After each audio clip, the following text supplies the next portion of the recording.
এই মোবারক মজলিস পেয়ে আপনারা খুশি না বেজা?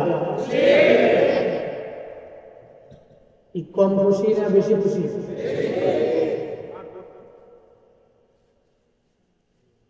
একজন মুমিন যখন এই ওয়াজ মাহফিল পায় তখন সে তার মন থেকে এই ওয়াজ মাহফিলকে সাপোর্ট করে। অন্ততপক্ষে সে জানে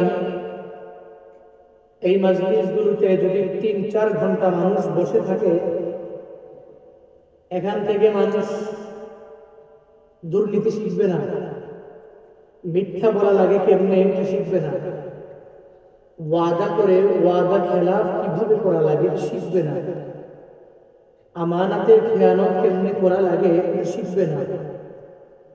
আপনারাই বলেন, এই যে ৩-৪ ঘন্টায় একটানা বসে আছেন এই বয়ানে, এই ৩-৪ ঘন্টায় মিথ্যা বলছেন? হ্যাঁ? কাউকে গালি দিয়েছেন? গীবত করার সুযোগ হয়েছে? না। এবার সওয়াব করতে পারলাম কি পারলাম না একটু পরের কথা। নিঃসন্দেহে এই ৩ ঘন্টা আমাদের দ্বারা কোনো কাবীরা গুনাহ, কোনো সগীরা গুনাহ আমাদের দ্বারা সংগঠিত হবে। আর গুনাহমুক্ত জিন্দেগি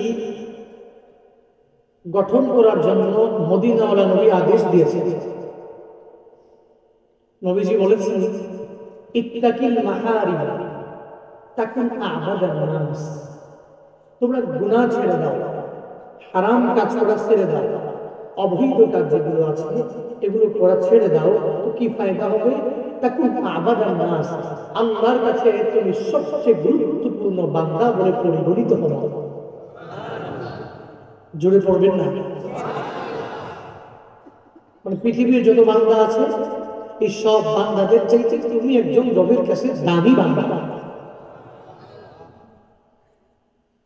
একমাত্র কারণ হলো গুনাহ ছেড়ে দিলে মানুষ অটোমেটিক সওয়াবের কাজ করে। যে মিথ্যা বলে না, আমি তো সত্য বলবো। যে ওয়াদা করে ওয়াদা খেলাফ করে না, তো ও ওয়াদা করে ওয়াদা পূর্ণ করে। যে আমানতের খেয়ানত করে না, ও তো আমানতদার হয়। যেই ব্যক্তি মানুষের উপর জুলুম করে না, ও তো জুলুম থেকে নিজেকে বিরত রাখতেই পারে।